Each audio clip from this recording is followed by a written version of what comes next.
Mereka kira saya sudah gila. Suami saya dan adik iparnya menyusun rencana rapi untuk menjebloskan saya ke rumah sakit jiwa, lalu menceraikan saya tanpa membagi sepeser pun harta. Yang tidak mereka tahu, seluruh rumah ini dan klinik tempat mereka hidup mewah selama ini berdiri di atas satu nama. Dan nama itu bukan nama suami saya. Halo, sahabat. Selamat datang kembali di kanal ini. Sebelum kita mulai, tuliskan dulu di kolom komentar dari kota mana kalian menonton malam ini. Jangan lupa dukung kanal ini dengan like dan subscribe, supaya kami makin semangat menghadirkan kisah yang lebih menarik lagi. Sekarang, izinkan saya bercerita. Nama saya Anindya Kusuma. Usia saya 38 tahun. Saya bekerja sebagai notaris di sebuah kantor di kawasan Menteng, Jakarta Pusat. Sudah 12 tahun saya menekuni profesi ini. Pekerjaan saya adalah memastikan tanda tangan orang lain sah di mata hukum. Maka saya tahu betul, satu lembar kertas bisa lebih tajam daripada pisau. Saya tinggal di sebuah rumah 2 lantai di Menteng. Rumah itu warisan dari ayah saya, seorang pengusaha properti yang meninggal 7 tahun lalu. Ayah meninggalkan 2 hal untuk saya. Pertama, rumah ini. Kedua, sebuah pesan yang selalu saya ingat. Jangan pernah menandatangani apapun yang tidak kamu mengerti. Selain rumah, saya juga memiliki sebuah klinik kecantikan bernama Klinik Cahaya di kawasan Kemang. Klinik itu saya bangun dari nol dengan uang tabungan saya sendiri. Semua akta, semua sertifikat, semua izin usaha berdiri di atas satu nama. Nama saya. Suami saya bernama Reza. Usianya 42 tahun. Kami menikah 8 tahun yang lalu. Dulu, ia seorang pegawai biasa di sebuah perusahaan asuransi. Saya mencintainya bukan karena harta, sebab memang ia tidak punya apa-apa. Saya mencintainya karena dulu ia terlihat tulus. Setelah menikah, saya mengajaknya tinggal di rumah Menteng. Saya juga memberinya posisi sebagai manajer keuangan di Klinik Cahaya. Bukan karena ia ahli, tetapi karena saya percaya seorang suami harus merasa dihargai. Saya ingin ia merasa setara, bukan menumpang. Itu kesalahan pertama saya. Saya memberi terlalu banyak kepercayaan kepada orang yang belum membuktikan apa-apa. Kami tidak memiliki anak. Selama bertahun-tahun kami mencoba, tetapi takdir berkata lain. Saya menerima itu dengan ikhlas. Reza, di depan saya, juga berkata ikhlas. Namun, di belakang kekosongan itu, pelan-pelan ia jadikan senjata. Mari saya ceritakan dari mana semua keretakan ini bermula. 3 tahun lalu, adik perempuan Reza datang ke Jakarta. Namanya Dewi. Usianya 33 tahun. Ia datang dari kampung di Jawa Tengah. Katanya ingin mencari pekerjaan di ibu kota. Sebagai istri, saya membuka pintu rumah lebar-lebar. Saya pikir ia adik ipar saya, darah daging suami saya. Sudah sepantasnya saya memperlakukannya seperti keluarga sendiri. Saya bahkan memberinya kamar paling nyaman di lantai 2, kamar yang menghadap taman. Dewi, perempuan yang pandai bicara, di hadapan saya, ia selalu manis.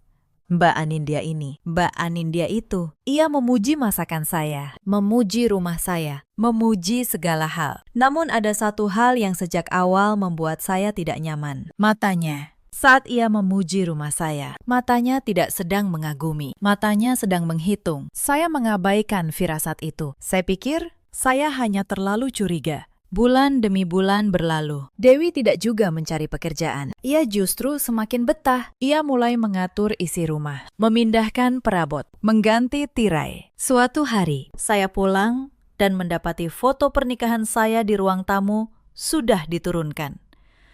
Diganti foto keluarga besar Reza. Saat saya bertanya, Dewi hanya tersenyum. Biar lebih hangat, Mbak. Biar terasa seperti rumah keluarga, katanya. Saya menatap suami saya, berharap ia membela saya. Reza hanya mengangkat bahu. Sudahlah, katanya.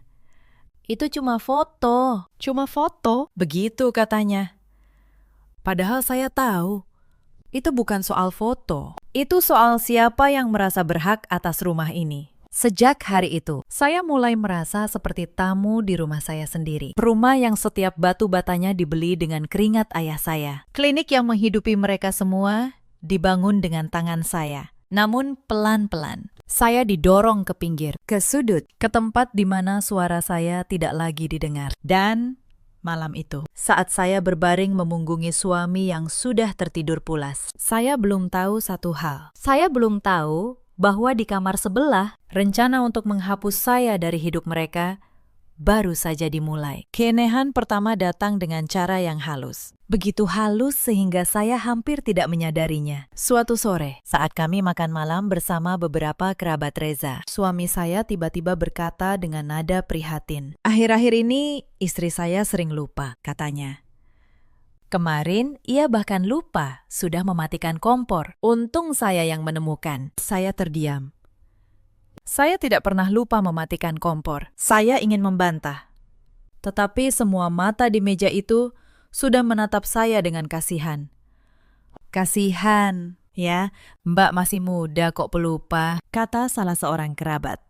Saya menelan protes saya. Mungkin saya memang lelah, pikir saya saat itu. Saya belum sadar, kalimat suami saya tadi bukan keprihatinan. Itu adalah batu pertama yang ia letakkan untuk membangun sebuah penjara. Setelah itu, kejadian serupa berulang dengan pola yang sama. Selalu di depan saksi. Selalu dengan nada prihatin yang dibuat-buat. Suatu kali, saat kami menghadiri pesta pernikahan kerabat, Reza dengan sengaja menyenggol gelas saya hingga tumpah. Lalu di depan banyak orang, ia berkata keras, "Aduh, hati-hati dong. Akhir-akhir ini tangannya memang suka gemetar. Maklum, lagi banyak pikiran." Semua tamu menoleh. Saya yang sebenarnya tidak melakukan apa-apa mendadak menjadi pusat tatapan kasihan. Di lain waktu, ia menyembunyikan kunci mobil saya, lalu berpura-pura membantu mencarinya. Saat kunci itu ketemu di tempat yang tidak pernah saya taruh, ia menggeleng sambil tersenyum kepada Dewi. "Kamu lihat sendiri kan?"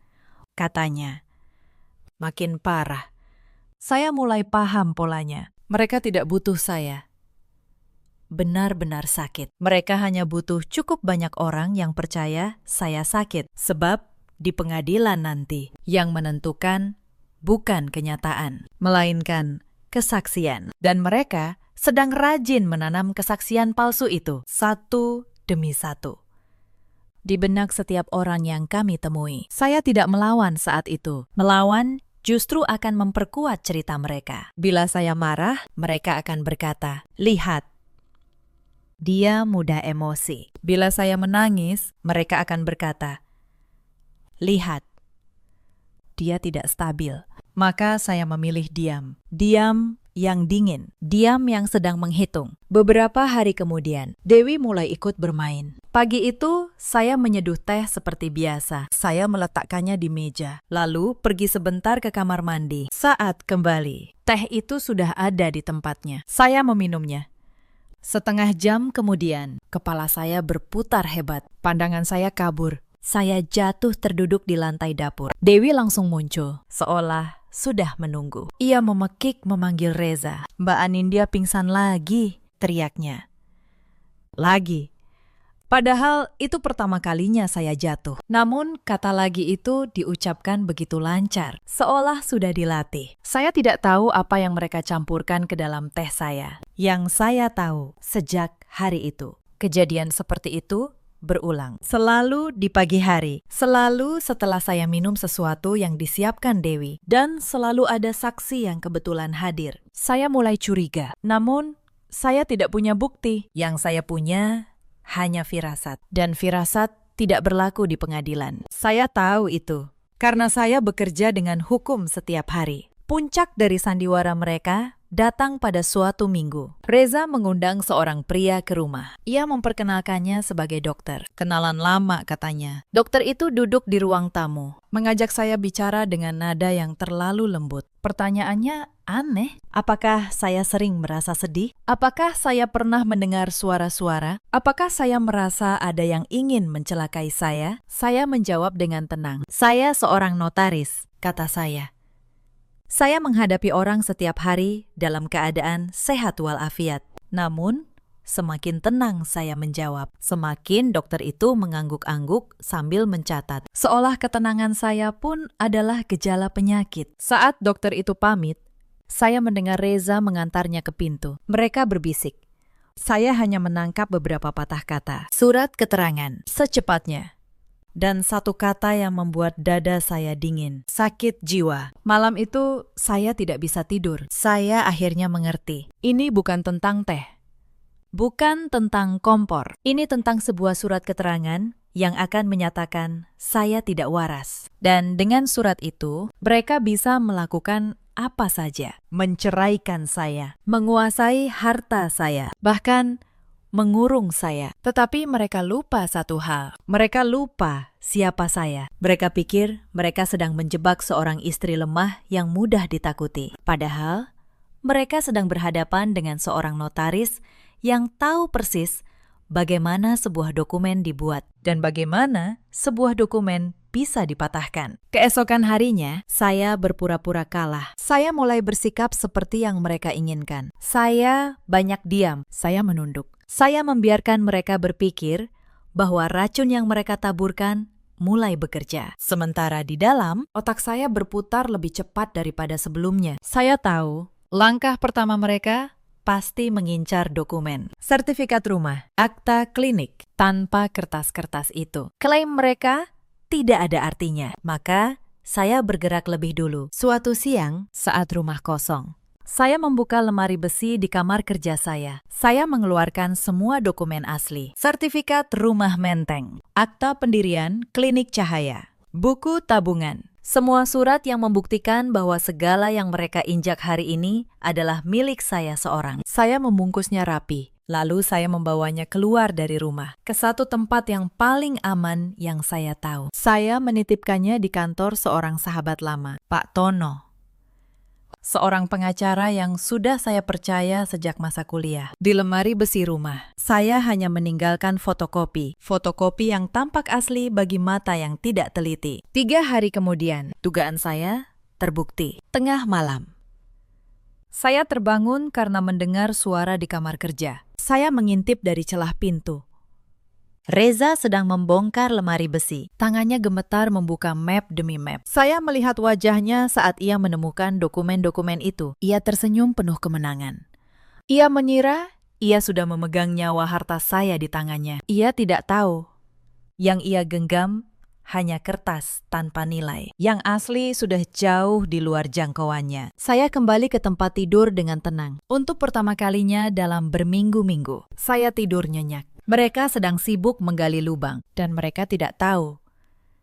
Lubang itu mereka gali untuk diri mereka sendiri. Setelah itu, mereka semakin berani. Dewi mulai menyebarkan cerita. Mula-mula ke tetangga, lalu ke grup keluarga besar di ponsel. Ia menulis bahwa Mbak Anindya sedang sakit, depresi berat, katanya. Sudah tidak bisa mengurus diri sendiri. Kasihan Mas Reza, harus menanggung istri yang seperti itu. Pesan-pesan itu menyebar cepat. Kerabat yang dulu menghormati saya, kini menatap saya dengan iba bercampur jijik. Beberapa bahkan tidak lagi mau menyalami saya. Seolah penyakit yang bikarang itu bisa menular. Saya menahan semuanya. Setiap hinaan, setiap tatapan, setiap bisikan, saya simpan. Tetapi saya tidak menyimpannya di hati saja. Saya menyimpannya sebagai bukti. Setiap pesan di grup keluarga, saya tangkap layar. Setiap percakapan yang menuduh saya gila, saya rekam diam-diam. Saya membangun sebuah map, bukan map kemarahan, melainkan map perkara. Ibu mertua saya, Bu Sutinah, datang dari kampung. Saya berharap sebagai sesama perempuan, ia akan melihat kebenaran. Namun saya keliru. Begitu tiba, ia langsung berdiri di pihak anak-anaknya. Sudah, kamu nurut saja sama suamimu, katanya. Perempuan tidak usah banyak harta, nanti malah jadi sombong. Saya menatap perempuan tua itu. Saya ingin bertanya, harta siapa yang sedang ia bicarakan? Rumah yang ia tiduri malam ini, milik siapa? Beras yang ia makan malam ini, dibeli dari klinik milik siapa? Namun, saya menahan lidah. Belum waktunya. Belum. Tekanan demi tekanan terus mereka tumpuk. Suatu malam, Reza meletakkan sebuah map di hadapan saya saat makan. Di dalamnya ada sebuah surat. Surat persetujuan pemisahan harta. Isinya menyatakan bahwa saya dengan sukarela menyerahkan rumah dan klinik kepada suami saya. Tanda tangani ini, katanya. Untuk kebaikanmu sendiri. Kamu sedang sakit, Anindya. Kamu tidak sanggup mengurus semua ini. Biar aku yang urus. Saya menatap surat itu. Saya membaca setiap barisnya dengan mata seorang notaris. Surat itu disusun dengan buruk, penuh celah hukum. Dibuat oleh orang yang tahu sedikit, tetapi merasa tahu segalanya. Saya hampir tersenyum. Mereka pikir mereka pandai. Padahal mereka sedang menyerahkan bukti niat jahat mereka. Hitam di atas putih. Langsung ke tangan saya. Saya pura-pura ragu. Saya berkata, beri saya waktu. Saya perlu memikirkannya. Reza memaksa. Tetapi Dewi menahannya. Beri waktu. Mas, bisik Dewi. Biar dia merasa ini keputusannya sendiri. Nanti dia tidak bisa membatalkannya. Mereka tidak sadar saya mendengar bisikan itu. Mereka tidak sadar bahwa setiap kata yang mereka ucapkan sedang saya kumpulkan satu persatu. Untuk hari ketika semuanya akan saya kembalikan kepada mereka. Lalu datang malam yang membuka segalanya. Saya tidak sengaja menemukannya. Reza meninggalkan ponselnya di meja, lupa menguncinya.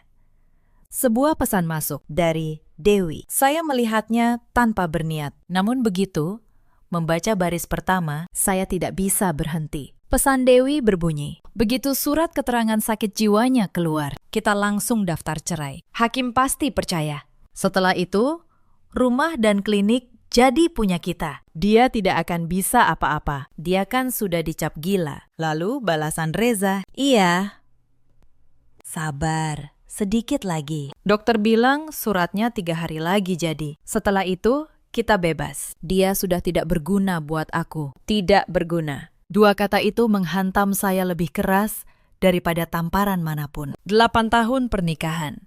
Sebuah rumah yang saya buka untuknya. Sebuah klinik yang menghidupinya. Dan di matanya, saya hanya sebuah alat yang sudah tidak berguna. Tangan saya gemetar. Bukan karena takut, karena marah.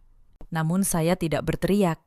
Saya tidak menangis. Saya mengambil ponsel saya sendiri dan dengan tenang. Saya memotret seluruh percakapan itu, setiap baris, setiap tanggal, setiap nama. Lalu saya meletakkan ponsel Reza kembali ke tempatnya, persis seperti semula. Saya kembali ke kamar. Malam itu, di dalam gelap. Saya tidak lagi merasa seperti korban. Saya merasa seperti seorang notaris yang baru saja menerima berkas perkara paling lengkap dalam hidupnya. Dan saya tahu persis kemana berkas ini harus saya bawa. 3 hari kemudian, surat keterangan palsu itu benar-benar keluar. Reza membawanya pulang dengan wajah berseri. Ia bahkan tidak menyembunyikannya lagi. Ia meletakkannya di meja makan, di hadapan Dewi dan ibunya, seolah memamerkan piala. Besok kita daftar gugatan cerai, katanya. Dengan surat ini, harta semua jatuh ke kita. Dia tidak akan kebagian apa-apa. Mereka tertawa. Tawa yang ringan, tawa orang yang merasa sudah menang. Saya duduk di ujung meja, menunduk.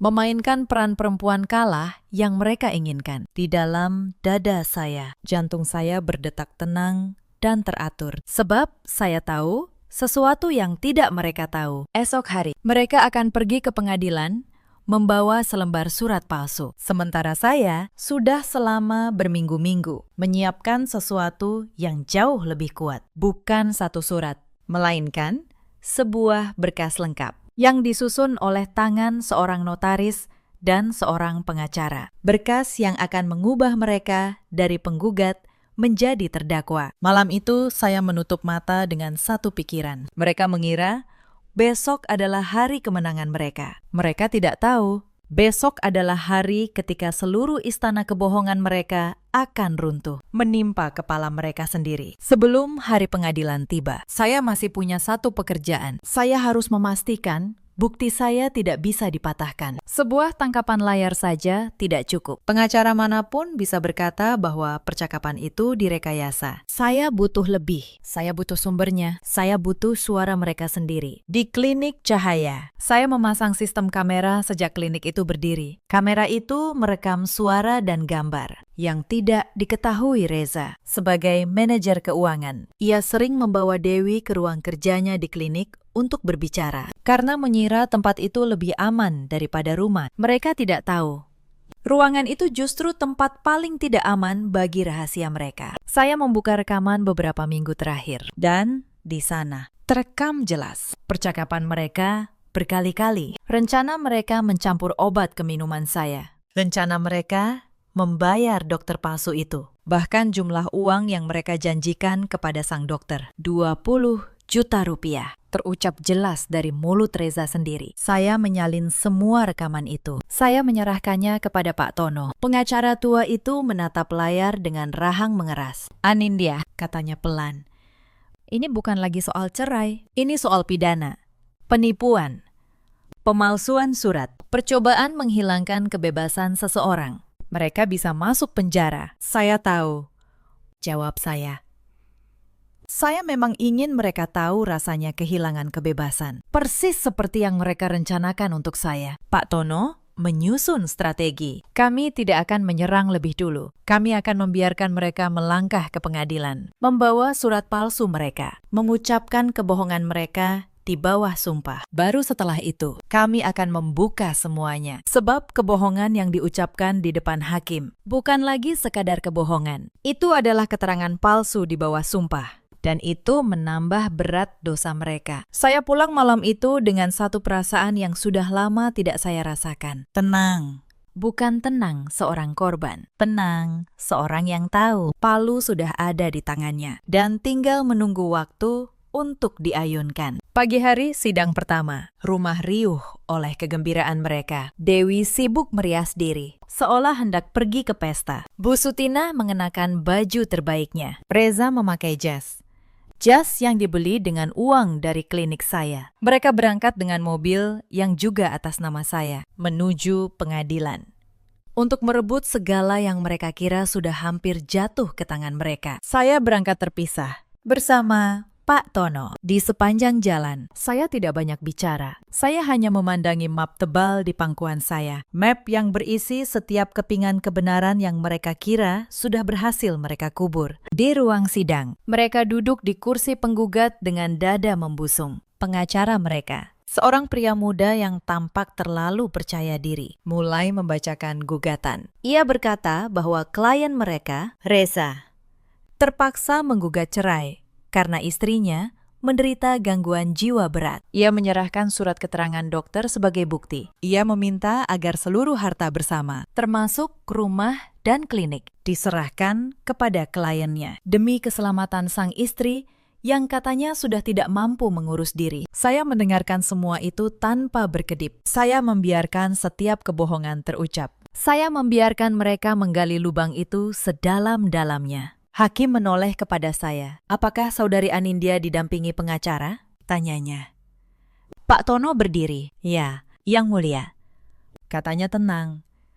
"Dan sebelum sidang ini berlanjut, kami mohon izin mengajukan sejumlah bukti. Bukti yang mungkin akan mengubah kedudukan para pihak di ruangan ini." Saya melihat wajah Reza berubah. Senyumnya memudar sedikit. Ia mungkin merasakan sesuatu yang salah. Tetapi ia belum tahu apa. Pak Tono mulai membuka berkas, satu persatu. Pertama, ia mengajukan dokumen kepemilikan. Sertifikat rumah menteng, asli, atas nama Anindya Kusuma. Diperoleh dari warisan ayah saya jauh sebelum pernikahan. Akta pendirian klinik cahaya, asli, atas nama Anindya Kusuma. Didirikan dengan modal pribadi. Yang Mulia, kata Pak Tono, harta yang mereka sebut harta bersama ini seluruhnya adalah harta bawaan dan harta pribadi klien kami. Secara hukum, tidak satu pun dari ini bisa diklaim oleh pihak penggugat. Pengacara muda itu tampak terkejut.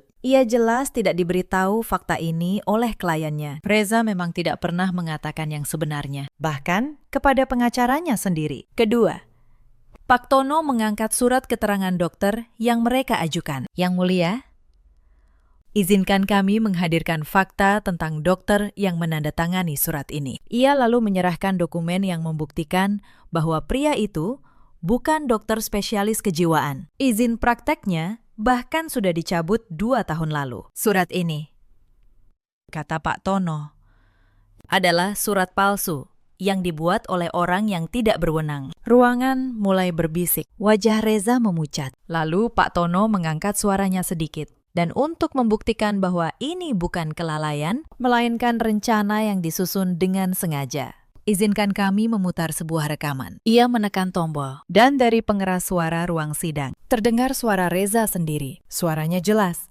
tidak bisa dibantah. Kita bikin dia kelihatan sakit jiwa. Kamu bantu pancing emosinya. Kalau dia sudah dicap gila, aku punya alasan untuk menceraikan dia tanpa bagi harta. Lalu, terdengar suara Dewi membalas. Aku tidak sabar jadi nyonya di rumah itu. Sudah saatnya dia pergi. Seketika, ruang sidang senyap. Sunyi yang berat dan mencekam. Tidak ada lagi bisik-bisik. Semua mata kini tertuju pada kursi penggugat. Pada seorang pria berjas yang tubuhnya mulai gemetar, dan seorang perempuan berdandan menyolok yang wajahnya berubah sepucat mayat. Reza berdiri dari kursinya. Itu rekayasa, teriaknya. Itu bukan suara saya, itu editan. Pak Tono menatapnya dengan tenang. Kalau begitu, kata pengacara tua itu, saudara tidak akan keberatan bila rekaman ini diperiksa oleh ahli digital forensik yang ditunjuk pengadilan. Sumbernya jelas. Kamera pengawas di Klinik Cahaya. Klinik yang, sebagaimana sudah kami buktikan, atas nama klien kami. Jadi rekaman ini direkam di properti milik klien kami, secara sah. Reza membuka mulut, tetapi tidak ada kata yang keluar. Ia terjebak. Bila ia berkata, rekaman itu palsu, forensik akan membuktikan sebaliknya. Bila ia mengakuinya, ia mengakui kejahatannya sendiri. Dewi mencoba menyelamatkan diri. Ia menangis, berkata bahwa ia hanya menuruti kakaknya, bahwa semua ini ide Reza. Reza berbalik kepada adiknya, marah. Kau yang menyusun semuanya, bentaknya. Kau yang membawa dokter itu. Di hadapan hakim, kedua bersaudara itu saling menyalahkan. Kebohongan yang mereka bangun bersama kini runtuh. Dan reruntuhannya menimpa mereka berdua. Saya hanya duduk diam, menyaksikan. Saya tidak perlu berkata apa-apa. Saya cukup membiarkan kebenaran melakukan tugasnya. Hakim mengetukkan palu untuk menenangkan ruangan. Wajahnya keras. Ia menyatakan bahwa gugatan cerai dengan dasar gangguan jiwa ini gugur, sebab bukti utamanya terbukti palsu. Lebih dari itu, hakim memerintahkan agar seluruh berkas, termasuk rekaman dan surat palsu, diserahkan kepada pihak kepolisian untuk diselidiki sebagai dugaan tindak pidana pemalsuan dan penipuan. Dalam satu pagi, semuanya berbalik. Mereka datang sebagai penggugat yang yakin menang. Mereka pulang sebagai orang-orang yang namanya sudah tercatat dalam berkas perkara pidana. Saya berdiri, merapikan map saya, dan berjalan keluar dari ruang sidang dengan kepala tegak. Di koridor, Reza mengejar saya. Wajahnya kini bukan lagi wajah pria angkuh. Anindya, katanya. Suaranya bergetar. Tolong, maafkan aku. Kita bisa bicara baik-baik. Aku hilaf. Saya berhenti. Saya menatapnya untuk waktu yang lama. Pria yang dulu saya cintai. Pria yang saya beri rumah, klinik, dan kepercayaan. Pria yang membayar 20 juta rupiah untuk membuat saya dicap gila. Hilaf, kata saya pelan. Hilaf itu sekali. Mas, yang kau lakukan ini berbulan-bulan. Itu bukan hilaf, itu rencana. Lalu saya berbalik, dan saya tinggalkan.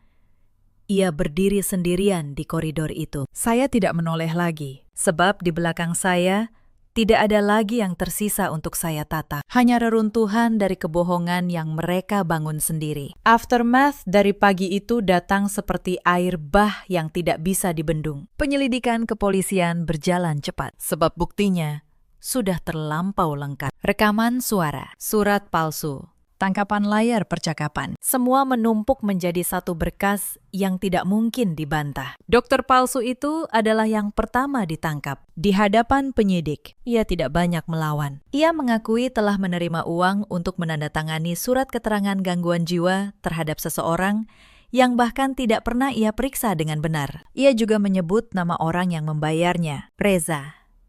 Suami saya dipanggil untuk diperiksa. Pria yang dulu berjalan dengan dada membusung itu, kini datang ke kantor polisi dengan langkah gontai. Ia mencoba berkelit. Ia berkata bahwa ia hanya ingin melindungi istrinya, bahwa semua ini salah paham. Namun rekaman suaranya sendiri membantah setiap kalimatnya. Sulit berbohong ketika suaramu sendiri menjadi saksi yang memberatkanmu. Dewi tidak lebih beruntung.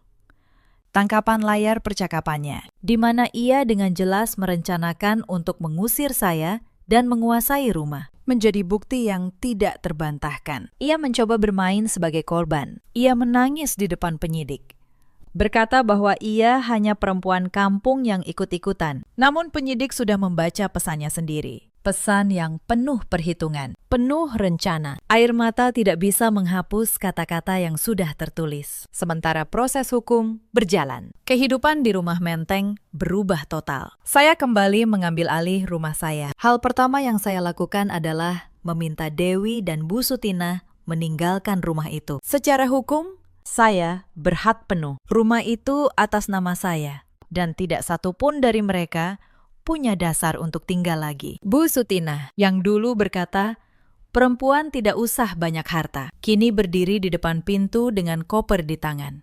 Wajahnya yang dulu angkuh, kini penuh kecemasan. Ia mencoba melunak. Nak Anindya, katanya, kita ini kan keluarga. Masa kamu tega mengusir ibu tua seperti saya? Saya menatapnya tenang. Bu, kata saya, dulu saat saya masih dianggap menantu, saya membuka pintu rumah ini untuk ibu. Saya menghormati ibu. Tetapi saat saya dituduh gila dan hendak dibuang, di mana ibu berdiri? Ibu berdiri di pihak yang ingin menghancurkan saya. Sekarang ibu bicara soal keluarga. Keluarga macam apa yang membayar dokter untuk mencap menantunya sebagai orang sakit jiwa? Bu Sutinah tidak bisa menjawab. Ia hanya menunduk, lalu pergi mengikuti anak perempuannya. Saya tidak merasa puas. Saya juga tidak merasa bersalah. Saya hanya merasa untuk pertama kalinya dalam sekian lama, rumah saya kembali menjadi rumah saya. Klinik cahaya juga saya bersihkan. Posisi manajer keuangan yang dulu saya berikan kepada Reza, saya cabut. Saat saya memeriksa pembukuan, saya menemukan hal yang sudah saya duga. Selama menjadi manajer, Reza diam-diam mengalihkan sejumlah dana klinik ke rekening pribadinya. Jumlahnya tidak kecil, hampir 300 juta rupiah selama 2 tahun. Saya menambahkan temuan itu ke dalam berkas. Satu lagi batu untuk memberatkan timbangannya. Persidangan pidana berlangsung beberapa bulan kemudian. Saya hadir di setiap sidang, bukan sebagai istri yang terluka, melainkan sebagai saksi pelapor yang tenang dan teratur. Setiap pertanyaan, saya jawab dengan data. Setiap tuduhan, balik mereka, saya patahkan dengan dokumen. Pengacara mereka mencoba menggambarkan saya sebagai istri pendendam. Namun, bagaimana mungkin menyebut seseorang pendendam ketika yang ia lakukan hanyalah membela diri dari upaya untuk dihilangkan? Hakim membacakan putusan pada hari yang cerah. Reza dinyatakan bersalah atas pemalsuan surat, penipuan, dan penggelapan dana klinik. Ia dijatuhi hukuman penjara beberapa tahun, ditambah kewajiban mengembalikan dana yang ia gelapkan. Dewi dinyatakan bersalah sebagai pihak yang turut serta merencanakan dan ikut menerima hukuman penjara. Dokter palsu itu juga dihukum atas perannya. Saat putusan dibacakan, saya menatap Reza untuk terakhir kalinya. Ia tidak lagi menatap saya dengan kemenangan, juga tidak dengan permohonan. Ia menatap kosong, seperti orang yang baru sadar bahwa ia telah menukar segalanya demi sesuatu yang sebenarnya tidak pernah menjadi miliknya. Mereka menabur fitnah, maka yang mereka panen adalah kehancuran. Sesederhana itu, hukum sebab akibat bekerja. Setelah putusan dibacakan, kuasa hukum mereka mendekati saya di luar ruang sidang. Ia menawarkan perdamaian. Klien saya bersedia mengembalikan semuanya, katanya. Asal ibu mau mencabut laporan pidana. Mereka punya keluarga. Ibu, mereka punya ibu tua yang akan sangat sedih. Saya menatap pengacara itu. Saya pun punya ayah, kata saya pelan. Ayah yang membangun rumah itu dengan tangannya sendiri, lalu mempercayakannya kepada saya saat mereka mencoba merampasnya dengan menyebut saya gila. Apakah mereka memikirkan perasaan ayah saya? Tidak. Maka jangan minta saya memikirkan perasaan ibu mereka sekarang. Pengacara itu terdiam. Ia mengangguk pelan, lalu pergi. Ia tahu, tidak ada lagi yang bisa ditawar. Bukan karena saya kejam, melainkan karena keadilan bukan sesuatu yang bisa dibeli kembali setelah seseorang mencoba menghancurkanmu. Saya tidak pernah membenci proses hukum yang panjang itu. Justru sebaliknya, setiap sidang, setiap dokumen yang dibacakan, setiap kesaksian yang diuji adalah cara hukum bekerja sebagaimana mestinya. Pelan, teliti, tetapi pasti. Hukum tidak peduli pada air mata yang dibuat-buat. Hukum hanya peduli pada bukti. Dan bukti selalu berpihak pada kebenaran, asalkan ada orang yang cukup sabar untuk mengumpulkannya. Beberapa orang bertanya kepada saya, apakah saya menyesal telah membawa suami saya sendiri ke penjara? Pertanyaan itu selalu saya jawab dengan tenang, tidak.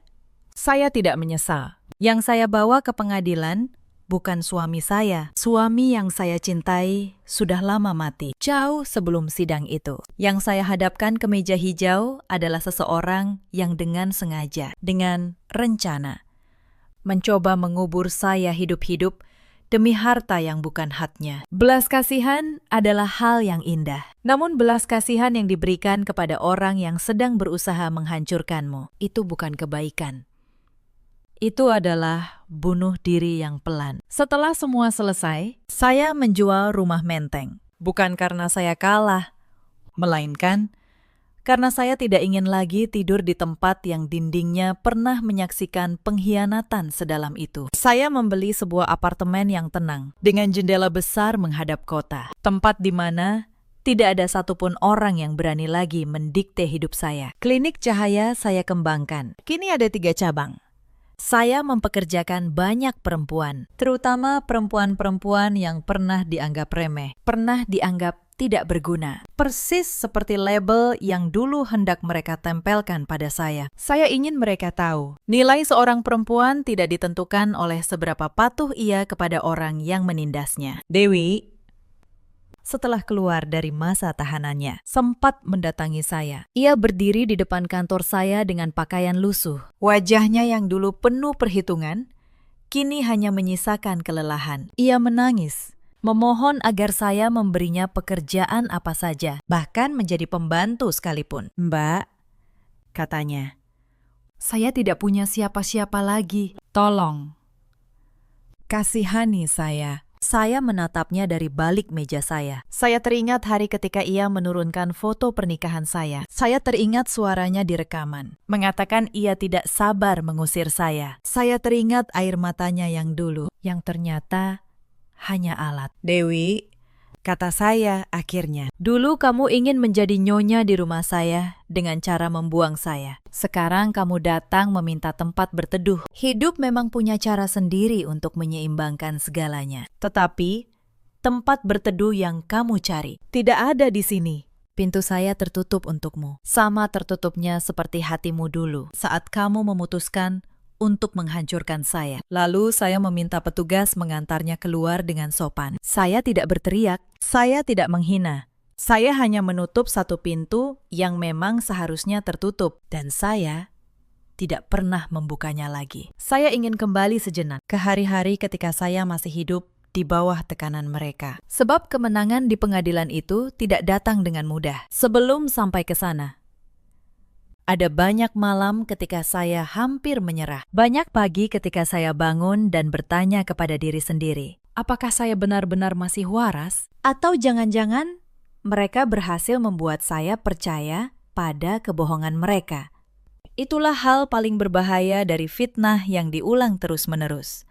Bila cukup banyak orang mengatakan, kamu gila, kamu mulai meragukan dirimu sendiri. Setiap kali saya lupa di mana saya meletakkan kunci, sebuah suara di kepala saya berbisik, mungkin mereka benar. Setiap kali saya merasa lelah, suara itu berkata, "Mungkin kamu memang sakit." Saya melawan suara itu dengan satu cara. Saya menulis setiap malam. Saya mencatat semua yang terjadi hari itu. Apa yang saya makan, apa yang saya kerjakan, percakapan apa yang saya alami. Buku catatan itu menjadi jangkar saya. Setiap kali mereka mencoba membuat saya percaya bahwa ingatan saya rusak, saya membuka buku itu dan saya melihat bukti bahwa ingatan saya justru tajam, lebih tajam daripada yang mereka kira. Buku catatan itu kemudian menjadi salah satu bukti penting di pengadilan. Sebuah catatan harian yang rapi, bertanggal, konsisten selama berbulan-bulan. Hakim menyebutnya bukti bahwa saya adalah orang yang teratur dan jernih. Justru kebalikan dari gambaran yang mereka coba lukiskan. Dalam masa-masa tergelap itu, ada satu orang yang tidak pernah meninggalkan saya. Namanya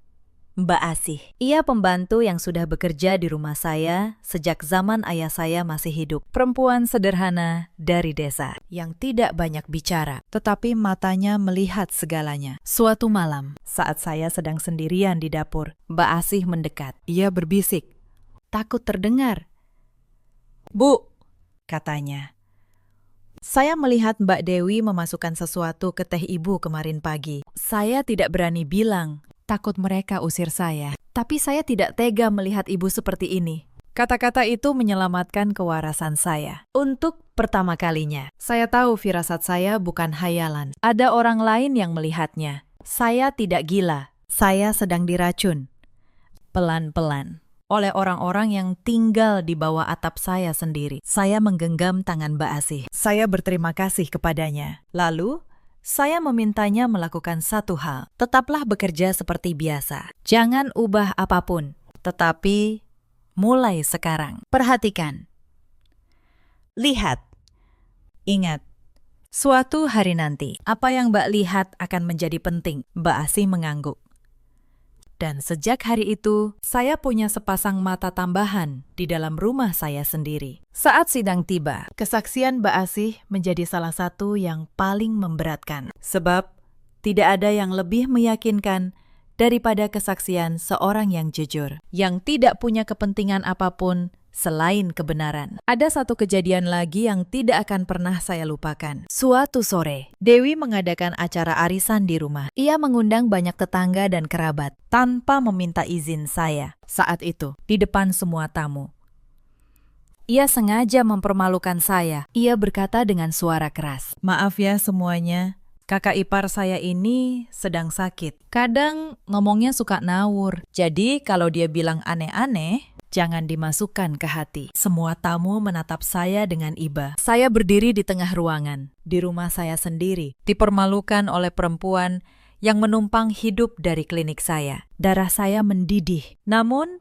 saya tidak meledak. Saya hanya tersenyum tipis, lalu pamit ke kamar. Di dalam kamar, saya tidak menangis. Saya membuka buku catatan saya, dan saya menulis tanggal hari itu. Saya menulis nama-nama tamu yang hadir, sebab saya tahu kelak orang-orang yang hari ini menatap saya dengan iba akan menjadi saksi atas kebenaran. Mereka akan melihat sendiri siapa yang sebenarnya sakit, bukan jiwanya, melainkan akhlaknya. Dan saya benar.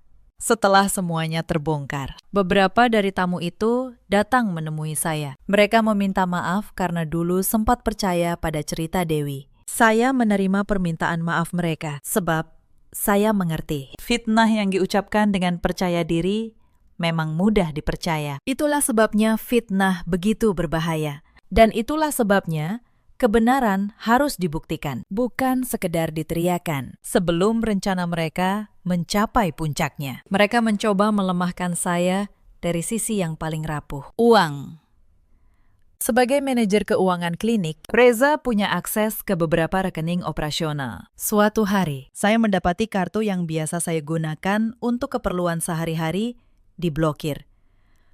Saat saya bertanya, Reza menjawab santai, "Itu untuk kebaikanmu," katanya.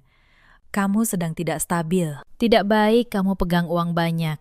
Nanti kamu salah pakai. Saya mengerti maksudnya. Ia ingin membuat saya bergantung. Ia ingin saya datang kepadanya untuk setiap rupiah, supaya saya merasa lemah, supaya saya merasa tidak berdaya tanpa dia. Itu taktik lama, membuat seseorang merasa kecil agar ia mudah dikendalikan. Namun ia lupa satu hal. Saya seorang notaris dengan penghasilan sendiri, dan saya punya rekening pribadi yang tidak pernah saya campur dengan urusan rumah tangga. Rekening yang tidak ia ketahui keberadaannya. Maka saat ia mengira telah memutus aliran darah keuangan saya sebenarnya masih berdiri tegak dengan tabungan yang cukup untuk membiayai apapun yang saya perlukan, termasuk membiayai seorang pengacara terbaik. Malam itu, saya menemui Pak Tono di kantornya. Kami duduk berhadapan, ditemani secangkir kopi yang sudah mendingin. Saya menceritakan semuanya. Tentang teh yang membuat saya pingsan, tentang dokter palsu, tentang kartu yang diblokir, tentang surat yang mereka paksa saya tanda tangani. Pak Tono mendengarkan dengan saksama. Lalu ia berkata, "Anindya, kamu punya dua pilihan. Pertama, kamu kabur sekarang, selamatkan dirimu, tinggalkan rumah itu, mulai hidup baru. Kedua, kamu tetap di sana. Kumpulkan semua bukti, dan kamu hadapi mereka di tempat yang paling mereka takuti, pengadilan." Saya menatap pengacara tua itu. "Saya tidak akan kabur," kata saya. "Kalau saya kabur, mereka menang. Mereka akan tetap menguasai rumah dan klinik, dan mereka akan mencari korban berikutnya. Saya akan tinggal. Saya akan biarkan mereka merasa menang sampai detik terakhir. Lalu saya akan tunjukkan kepada mereka apa arti berhadapan dengan seseorang yang mereka kira sudah kalah." Pak Tono tersenyum tipis. "Itulah Anindya yang saya kenal," katanya. "Ayahmu pasti bangga." Sejak malam itu, saya menjalani peran ganda. Di siang hari, saya adalah istri yang lemah dan penurut, persis seperti yang mereka inginkan. Saya menunduk. Saya diam. Saya membiarkan mereka memerintah. Saya bahkan sesekali berpura-pura linglung, supaya mereka semakin yakin rencana mereka berhasil. Di malam hari, saat semua sudah tidur, saya berubah. Saya menyalin dokumen. Saya menata bukti. Saya berkomunikasi dengan Pak Tono melalui ponsel cadangan yang saya sembunyikan. Saya menyusun strategi seperti seorang jenderal yang menyiapkan pertempuran terakhir. Permainan peran itu melelahkan. Ada kalanya saya hampir lupa mana yang sebenarnya saya. Perempuan kuat yang merencanakan pembalasan, atau perempuan lemah yang saya perankan setiap hari. Namun saya bertahan. Saya mengingatkan diri sendiri, setiap penghinaan yang saya telan hari ini adalah satu paku lagi untuk peti mati rencana mereka. Mereka pikir mereka sedang menjinakkan seekor kelinci, padahal mereka sedang memberi waktu kepada seorang pemburu untuk mengasah senjatanya. Dan ketika waktunya tiba, kelinci yang mereka kira sudah jinak itu berdiri tegak dan menyerahkan mereka kepada hukum dengan tangannya sendiri. Kini, bertahun-tahun setelah semuanya berlalu, saya duduk di apartemen saya, memandang kota dari jendela besar. Cerita ini saya bagikan bukan untuk memamerkan kemenangan. Saya membagikannya supaya menjadi pelajaran. Cerita ini mengajarkan satu hal sederhana. Kebaikan tidak boleh membuat kita buta, dan kepercayaan tidak boleh kita berikan tanpa batas. Bahkan kepada orang yang tidur di sebelah kita. Di luar sana, ada banyak perempuan yang sedang mengalami apa yang dulu saya alami. Dianggap remeh di rumah sendiri. Disebut lemah hanya karena memilih bersabar. Bahkan difitnah, dicap sakit, demi sesuatu yang sebenarnya adalah milik mereka. Kepada kalian, saya ingin berkata, kesabaran bukan kelemahan. Sabar adalah waktu yang kalian beli untuk menyusun kekuatan. Tetapi jangan jadikan kesabaran sebagai tempat bersembunyi selamanya. Ada saatnya kalian harus berdiri dan membela diri. Di luar sana, ada juga banyak suami seperti Reza yang melihat istrinya bukan sebagai pasangan, melainkan sebagai tangga untuk naik dan sebagai alat untuk dibuang ketika sudah tidak diperlukan. Kepada mereka, hukum sebab akibat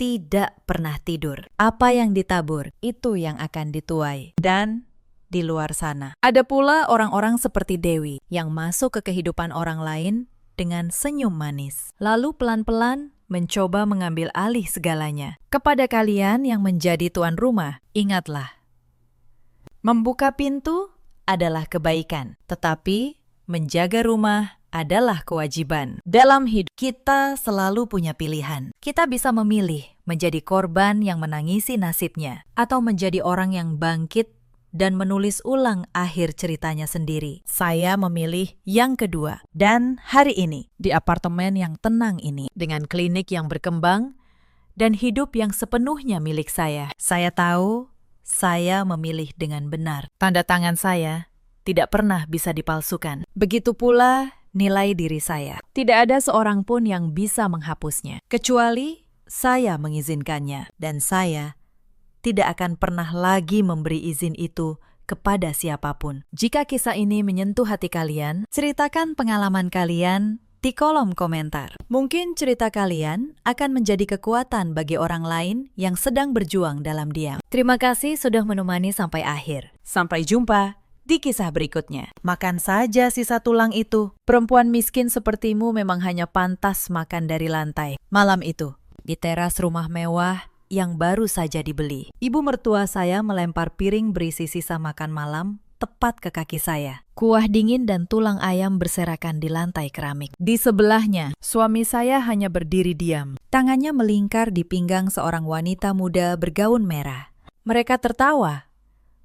Mereka pikir mereka baru saja membuang sampah dari rumah mereka. Tapi tawa itu tidak bertahan lama. 3 hari kemudian, di ruang rapat lantai tertinggi gedung tempat suami saya bekerja, mereka semua berlutut. Karena malam itu, mereka tidak sedang mengusir seorang istri miskin. Mereka sedang menendang orang yang menggenggam seluruh nasib mereka. Halo, sahabat pecinta cerita. Selamat datang kembali di kanal ini. Hari ini, saya akan menceritakan sebuah kisah tentang pengkhianatan, kesombongan, dan karma yang datang dengan sangat elegan. Siapkan posisi ternyaman kalian. Mari kita masuk ke dalam ceritanya. Nama saya Anindya Kusuma. Usia saya 32 tahun. Selama 3 tahun terakhir, di mata semua orang, saya hanyalah seorang ibu rumah tangga biasa. Istri yang tidak punya pekerjaan. Istri yang tidak punya penghasilan. Istri yang katanya hanya menjadi beban. Setiap pagi saya bangun paling awal. Saya menyapu, mengepel, mencuci, dan memasak untuk seisi rumah tanpa satupun asisten. Tangan saya kasar. Daster yang saya pakai sudah pudar warnanya. Rambut saya selalu saya ikat asal-asalan. Itulah yang mereka lihat. Dan itulah yang saya biarkan mereka lihat. Karena di balik daster murah dan tangan kasar itu, ada sesuatu yang tidak satu pun dari mereka tahu. Sesuatu yang saya simpan rapat selama 3 tahun. Sesuatu yang malam itu, akhirnya, saya putuskan untuk berhenti menyembunyikannya. Mari saya ceritakan dari awal. 3 tahun lalu, saya menikah dengan Reza Pratama. Saat itu Reza hanyalah seorang manajer menengah di sebuah perusahaan properti. Gajinya cukup, tapi tidak istimewa. Ambisinya besar, tapi jalannya buntu. Saya bertemu Reza di sebuah acara, dan ia tidak pernah tahu siapa saya sebenarnya. Saya sengaja memperkenalkan diri sebagai perempuan biasa, yatim, tidak punya keluarga, tidak punya apa-apa. Saya melakukannya bukan tanpa alasan. Ayah saya pernah berpesan satu hal sebelum beliau menyerahkan banyak hal kepada saya. Anindya, jika kelak ada lelaki yang ingin menikahimu, jangan biarkan ia tahu siapa kita. Biarkan ia mencintaimu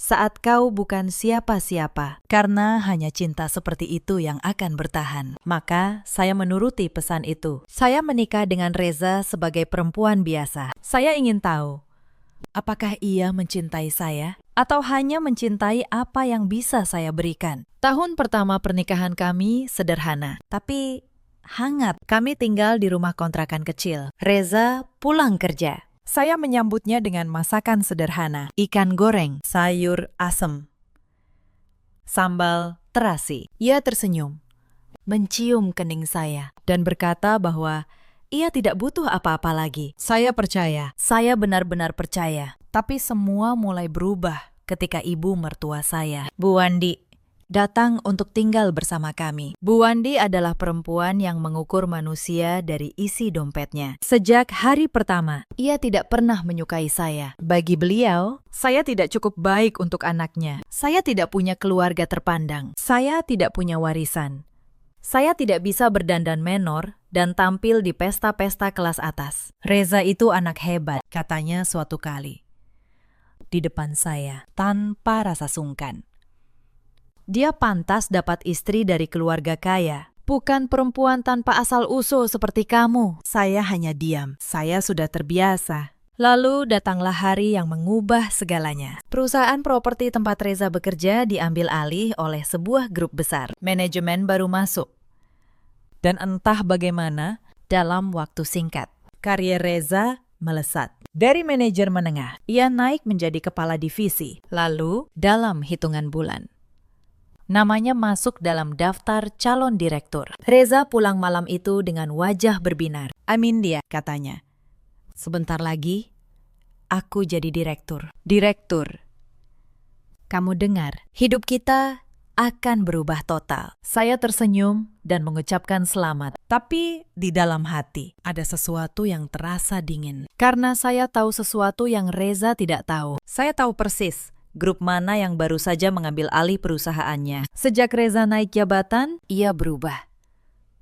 Pulangnya makin malam, bicaranya makin tinggi. Tatapannya kepada saya berubah, seolah saya adalah noda di kehidupan barunya yang berkilau. Kamu ini tidak pernah berkembang, Anindya, katanya suatu malam, sambil melonggarkan dasinya. Aku sekarang bergaul dengan orang-orang penting, dan kamu masih saja jadi perempuan dapur. Memalukan kalau aku bawa kamu ke acara kantor. Saya menatapnya lama. Lelaki yang dulu mencium kening saya dan berkata tidak butuh apa-apa lagi, kini menatap saya dengan jijik. Saya masih diam. Tapi diam saya bukan karena lemah. Diam saya adalah cara saya menghitung. Menghitung sampai sejauh mana ia berani melangkah. Dan ia melangkah jauh. Jauh sekali. Mungkin kalian bertanya, bagaimana mungkin seorang pemilik grup investasi besar bisa hidup bertahun-tahun sebagai ibu rumah tangga yang dihina, tanpa ada yang curiga? Izinkan saya jelaskan sedikit. Ayah saya, Pak Wibowo Bramantio, membangun Bramantio Group dari nol, dari sebuah toko kecil. Beliau mengembangkannya menjadi grup yang bergerak di properti, keuangan, dan investasi. Tapi ayah saya bukan orang yang gemar pamer. Beliau selalu mengajarkan satu hal kepada saya. Kekayaan sejati adalah yang tidak perlu diumumkan. Karena itu, wajah saya tidak pernah muncul di media. Saya tidak pernah hadir di acara-acara sosial kelas atas. Urusan grup sehari-hari dikelola oleh Dewan Direksi Profesional. Saya sendiri, sebagai pemegang saham mayoritas dan komisaris utama, hanya mengawasi semuanya dari belakang layar. Hanya beberapa orang kepercayaan, seperti Pak Hartono, yang tahu wajah dan suara saya. Ketika ayah wafat 2 tahun lalu, seluruh kendali jatuh ke tangan saya. Tapi saat itu, saya sudah menikah dengan Reza, dan saya memutuskan untuk tetap menjaga penyamaran saya. Saya menjalankan grup melalui rapat-rapat tertutup yang saya hadiri secara daring, dengan identitas yang dirahasiakan. Sementara itu, di rumah, saya tetap menjadi perempuan dapur di mata suami dan mertua saya. Itu bukan hal yang mudah. Banyak malam saya habiskan dengan menyetujui keputusan bernilai miliaran rupiah lewat ponsel yang saya sembunyikan. Lalu keesokan paginya kembali mencuci piring dan dihina sebagai perempuan tidak berguna. Tapi saya bertahan karena saya ingin tahu jawaban dari satu pertanyaan yang ditinggalkan ayah saya. Apakah ada cinta yang tulus ketika saya bukan siapa-siapa? Dan ketika perusahaan tempat Reza bekerja menjadi target akuisisi grup saya melihat kesempatan untuk menemukan jawaban itu lebih cepat. Saya setujui akuisisi itu. Saya pantau langsung bagaimana Reza dengan jabatan baru dan harta yang sebenarnya bukan miliknya akan berubah. Saya memberinya panggung. Saya hanya ingin tahu apa yang akan ia lakukan di atas panggung itu. Ternyata, ia memilih untuk menari di atas penderitaan saya. Mari saya lanjutkan ceritanya. Setelah jam tangan ayah saya dihancurkan, Fania semakin menjadi-jadi. Ia mulai mengunggah foto-foto di media sosial. Foto dirinya di rumah mewah itu. Foto dirinya mengenakan perhiasan saya. Dengan caption yang menyindir tentang menggantikan istri tua yang tidak berguna. Dan akhirnya, rumah ini punya nyonya yang pantas. Beberapa kerabat Reza membagikan unggahan itu, menambahkan komentar yang mengejek saya. Mereka semua merasa berada di pihak yang menang. Mereka semua merasa aman menendang perempuan yang mereka kira tidak punya apa-apa. Saya melihat semua unggahan itu dari ponsel saya, di gudang belakang, di atas tikar tipis. Saya tidak marah, saya hanya menyimpan tangkapan layarnya, satu persatu. Dengan rapi. Karena saya tahu suatu hari nanti, setiap kata itu akan menjadi cermin yang akan mereka tatap dengan penyesalan. Puncak penghinaan datang 2 hari sebelum acara syukuran. Fania mengeluh kepada Reza bahwa saya tidak sopan kepadanya. Padahal saya tidak melakukan apa-apa. Reza, tanpa bertanya, langsung memanggil saya ke ruang tamu. Fania bilang, "Kamu kurang ajar padanya," kata Reza dingin. "Minta maaf, sekarang." "Saya tidak melakukan apa-apa," jawab saya tenang. "Aku tidak peduli," bentak Reza. "Berlutut dan minta maaf pada Fania. Atau kamu mau aku usir kamu malam ini juga?" Bu Wandi ikut menimpali. "Ayo, berlutut. Tunjukkan kamu tahu tempatmu di rumah ini." Saya menatap mereka bertiga. Lalu, perlahan, saya berlutut. Bukan karena saya takut, tapi karena saya ingin melihat sampai sejauh mana mereka tega. "Maaf," kata saya pelan kepada Fania. Fania tersenyum penuh kemenangan. Lalu, dengan ujung sepatunya, ia mengangkat dagu saya. "Nah, begitu. Pesuruh rumah memang harus tahu siapa majikannya." Mereka tertawa. Saya berlutut di lantai marmer rumah yang saya miliki, sambil ketiga orang itu menertawakan saya. Dan di dalam hati, saya menyelesaikan perhitungan terakhir saya. Cukup. Sudah cukup. Penyamaran ini sudah memberi saya semua jawaban yang saya butuhkan. Mereka pikir mereka sedang menundukkan saya, padahal mereka sedang menandatangani akhir dari kehidupan nyaman mereka sendiri, dengan tangan mereka sendiri. Malam itu, di gudang yang dingin, saya membuka kembali ponsel lama saya. Saya menatap satu nomor yang belum pernah saya tekan selama 3 tahun. Jari saya melayang di atasnya. "Belum," bisik saya pada diri sendiri. 1 hari lagi. Saya ingin mereka menunjukkan wajah asli mereka di hadapan banyak orang, agar tidak ada satupun yang bisa berkata bahwa saya melebih-lebihkan. Saya menutup ponsel itu, lalu memejamkan mata, mendengarkan suara hujan menetes dari atap seng yang bocor. Sebelum saya lanjutkan, ada satu hal yang harus kalian tahu tentang masa-masa awal pernikahan kami, agar kalian paham betapa jauh perubahan yang terjadi. Di tahun pertama, ada seorang perempuan parubaya yang bekerja membantu di rumah kontrakan kami. Namanya Mbak Tutik. Beliau sudah seperti keluarga bagi saya. Beliaulah satu-satunya orang di rumah itu yang memperlakukan saya dengan tulus, bahkan setelah keadaan berubah. Mbak Tutik tidak pernah tahu siapa saya sebenarnya. Beliau hanya tahu saya perempuan yang baik kepadanya, dan itu sudah cukup. Ketika rumah kami pindah ke rumah mewah, saya memohon kepada Reza agar Mbak Tutik tetap dipekerjakan. Saat itu, Reza masih mengizinkan, tapi setelah Fania datang, semuanya berubah. Suatu hari, Fania menumpahkan kopi di gaunnya sendiri karena kecerobohannya. Tapi, ia menyalahkan Mbak Tutik.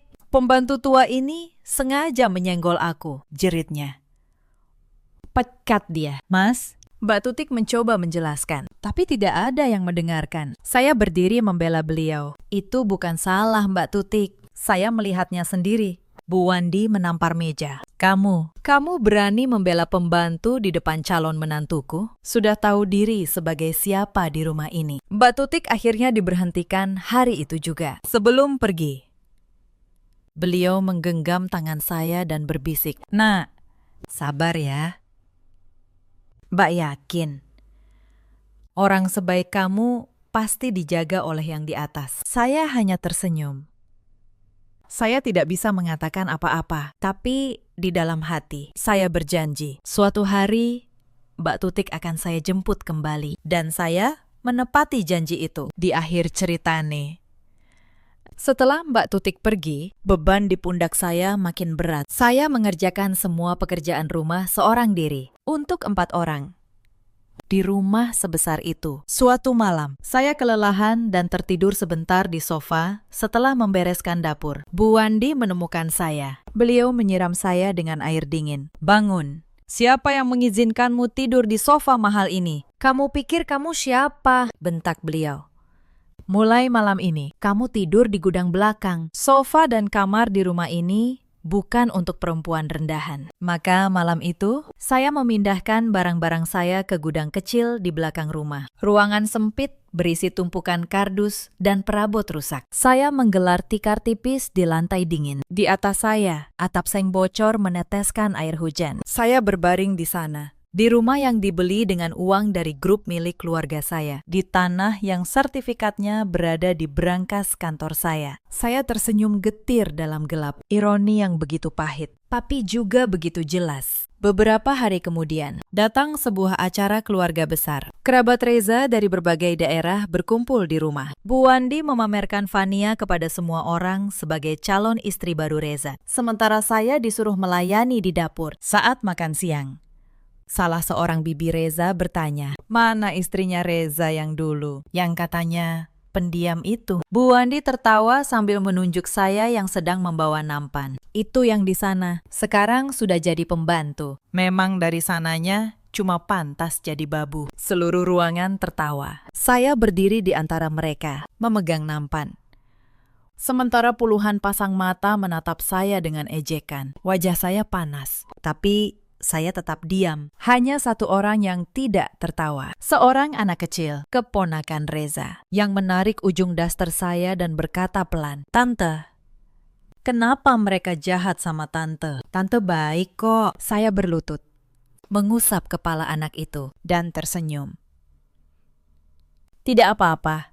Nak, orang yang jahat akan capek sendiri pada akhirnya." Anak itu mengangguk polos, dan untuk sesaat, di tengah lautan ejekan itu, hanya kalimat polos seorang anak yang membuat saya merasa masih manusia. Malam itu, di gudang, saya membuka sebuah kotak kecil yang selama ini saya sembunyikan di balik tumpukan kardus. Di dalamnya, ada satu-satunya benda berharga yang saya bawa dari rumah lama saya. Sebuah jam tangan tua milik ayah saya, dan secarik foto kami berdua. Saya menggenggam jam itu. "Ayah," bisik saya. 3 tahun sudah. Aku sudah melihat semuanya. Aku sudah cukup melihat siapa mereka sebenarnya. Sebentar lagi, Ayah, aku akan kembali ke tempat yang seharusnya." Tapi keesokan paginya, Fania menemukan kotak itu. "Apa ini? Barang rongsokan apa lagi yang kamu simpan?" Ia mengeluarkan jam tangan ayah saya, mengamatinya dengan jijik. "Jam butut, pasti murahan. Sok-sokan disimpan baik-baik." Saya bergerak cepat. "Tolong, jangan sentuh itu. Itu satu-satunya barang penting bagi saya." Fania tersenyum licik. Lalu, dengan sengaja, ia menjatuhkan jam itu ke lantai keramik dan menginjaknya dengan tumit sepatunya. Kaca jam pecah, mesinnya hancur. "Ups," katanya pura-pura menyesal. Lalu tertawa. "Tidak sengaja. Lagi pula cuma jam butut, kan?" Saya menatap pecahan jam ayah saya di lantai, dan di saat itulah sesuatu di dalam diri saya yang selama ini saya tahan akhirnya berhenti retak dan mulai membeku menjadi keputusan yang bulat. Mereka boleh menghina saya. Mereka boleh mengusir saya. Tapi menginjak kenangan ayah saya, itu adalah garis yang seharusnya tidak pernah mereka langgar. Malam itu, saya memungut pecahan jam itu, menyimpannya dengan hati-hati, dan menatap ponsel lama saya. Waktu penyamaran saya tahu. Tinggal menghitung hari. Suatu sore, saya pulang dari pasar dan menemukan sepasang sepatu wanita asing tergeletak di depan pintu. Sepatu mahal, merah menyala, bukan milik saya. Saya masuk, dan di ruang tamu. Saya melihatnya. Seorang wanita muda duduk manja di sofa, tertawa bersama Reza. Gaunnya ketat, wajahnya penuh riasan. Dan di lehernya tergantung kalung yang sangat saya kenal. Itu kalung saya, kalung yang tersimpan di laci kamar saya. Oh, kamu sudah pulang, kata Reza datar, tanpa rasa bersalah sedikit pun. Anindya, kenalkan. Ini Fania, teman dekatku. Fania menoleh, menatap saya dari ujung kaki sampai ujung kepala, lalu tersenyum sinis. Jadi ini istrimu yang katanya cuma bisa di dapur itu. Pantas, Mas. Memang kelihatan tidak terurus. Saya menatap kalung di lehernya. Itu kalung saya, kata saya pelan. Fania menyentuh kalung itu dengan jari, lalu tertawa kecil. Sekarang, sudah jadi punyaku. Reza yang memberikannya. Kamu keberatan. Saya menoleh ke arah Reza. Reza hanya mengangkat bahu. Kamu kan tidak pernah pakai. Lagi pula, Fania lebih pantas memakainya daripada kamu. Malam itu, saya tidur sendirian di kamar tamu. Saya tidak menangis. Saya hanya berbaring, menatap langit-langit. Dan untuk pertama kalinya, dalam 3 tahun, saya mengeluarkan ponsel lama yang selama ini saya sembunyikan. Ponsel yang hanya berisi 1 nomor. Tapi saya belum menekannya. Belum waktunya. Saya ingin melihat sampai di mana kesombongan mereka akan membawa diri mereka sendiri. Keesokan harinya, Fania tidak pulang. Ia tinggal. Bu Wandi menyambutnya dengan tangan terbuka, seolah menyambut menantu yang sebenarnya. Nah, begini baru calon istri yang pantas untuk anakku, kata Bu Wandi sambil mengelus rambut Fania. Cantik. Pintar bergaul. Bukan seperti yang itu. Yang itu, begitulah cara beliau memanggil saya sekarang. Bukan lagi nama, hanya yang itu. Hari-hari berikutnya menjadi neraka kecil yang dirancang dengan rapi. Setiap pagi, daftar pekerjaan saya bertambah. Sekarang saya juga harus melayani Fania, menyetrika gaunnya, menyiapkan sarapannya, membersihkan kamar yang dulunya kamar saya. Tempat kini Fania tidur. Suatu pagi, saat saya menyiapkan sarapan, Bu Wandi masuk ke dapur. Beliau melihat piring nasi yang sudah saya siapkan untuk diri saya sendiri. Untuk siapa nasi itu? Tanya beliau. Untuk saya, Bu, jawab saya. Beliau merebut piring itu dari tangan saya, lalu menumpahkan setengahnya ke tempat sampah. Perempuan menumpang sepertimu tidak usah makan banyak-banyak. Sisa kemarin saja masih ada di kulkas. Itu cukup untukmu. Saya menatap piring di tangan beliau. Lalu saya menarik napas pelan. Baik, Bu. Saya mengambil sisa makanan kemarin dari kulkas. Saya makan dalam diam di sudut dapur. Sementara di ruang makan, Reza, Bania, dan Bu Wandi tertawa menikmati sarapan hangat yang baru saja saya masak. 3 hari kemudian, masalah uang dimulai. Selama ini, saya memang tidak pernah meminta uang banyak. Saya punya cukup dari sumber yang tidak pernah mereka tahu. Tapi untuk menjaga penyamaran, saya menyimpan sedikit uang di sebuah rekening sederhana yang Reza ketahui. Pagi itu, saya hendak ke pasar. Saya membuka dompet, mencari kartu ATM. Kartu itu tidak ada. Mencari ini.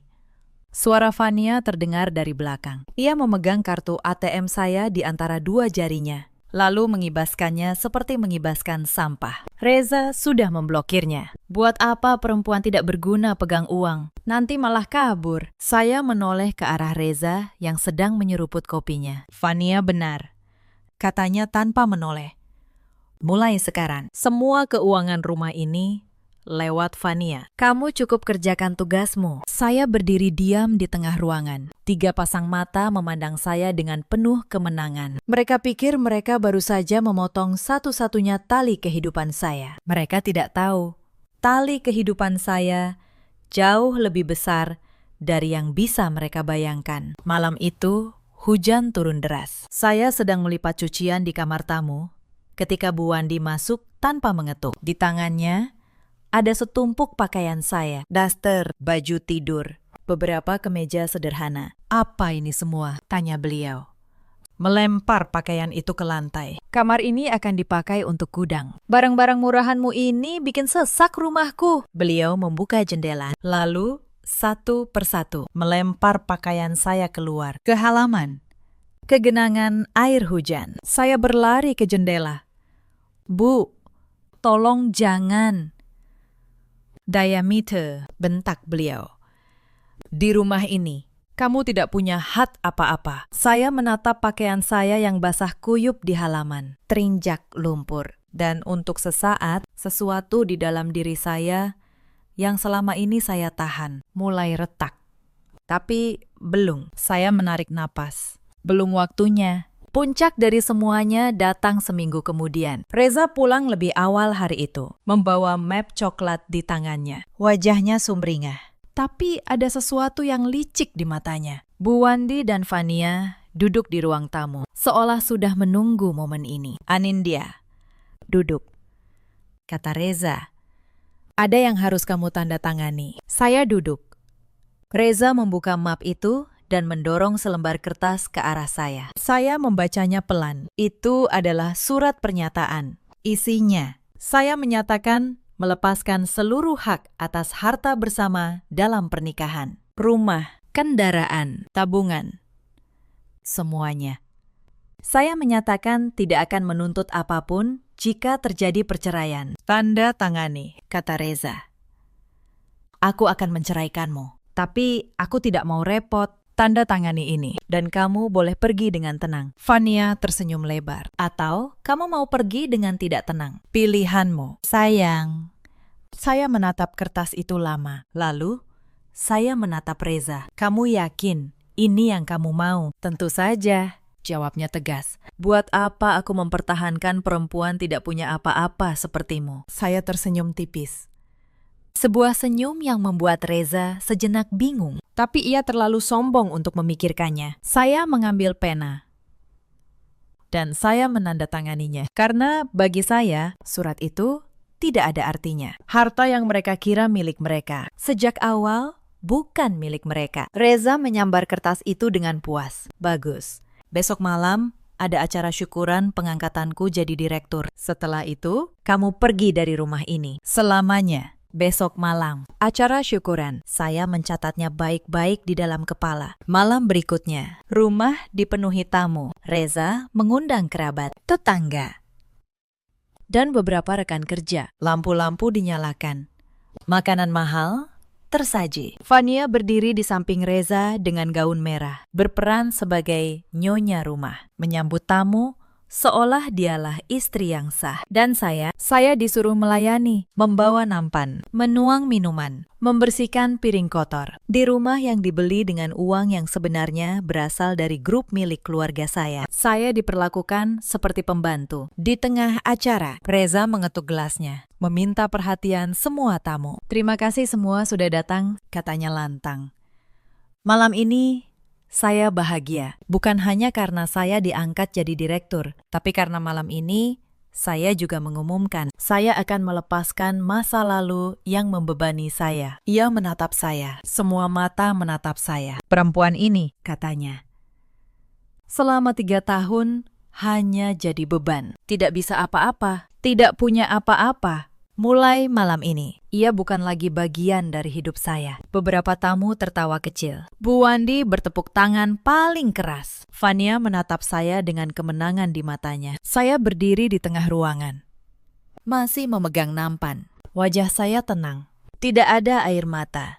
Tidak ada amarah yang terlihat. Hanya ketenangan yang justru membuat beberapa tamu merasa aneh. Kenapa kamu masih di sini? Bu Wandi bangkit, menghampiri saya. Acara sudah selesai untukmu. Pergi sekarang. Beliau merebut nampan dari tangan saya dan melemparkan piring-piring kotor ke lantai. Pecahan berserakan. Pergi sebelum aku usir kamu seperti pengemis. Lalu, sambil disaksikan seluruh tamu, Bu Wandi mengambil tas kecil berisi pakaian saya yang sudah ia siapkan dan melemparnya ke teras. Keluar, ke tengah hujan yang turun deras. Itu barangmu, bawa, lalu pergi. Jangan pernah kembali. Saya berjalan pelan menuju teras. Hujan menyambut saya. Dingin menusuk tulang. Daster saya basah dalam hitungan detik. Di belakang saya, Terdengar tawa. Tawa Reza, tawa Fania, tawa Bu Wandi, dan tawa beberapa tamu yang ikut-ikutan. Saya berhenti di ambang pintu, lalu saya menoleh. Menatap mereka semua untuk terakhir kalinya sebagai Anindya yang lemah. Terima kasih, kata saya pelan. Suara saya tenang, tapi entah kenapa membuat tawa mereka sedikit mereda. Terima kasih sudah menunjukkan siapa kalian sebenarnya. Saya sudah menunggu malam ini sangat lama. Reza mengernyit. Apa maksudmu? Saya tidak menjawab. Saya hanya tersenyum.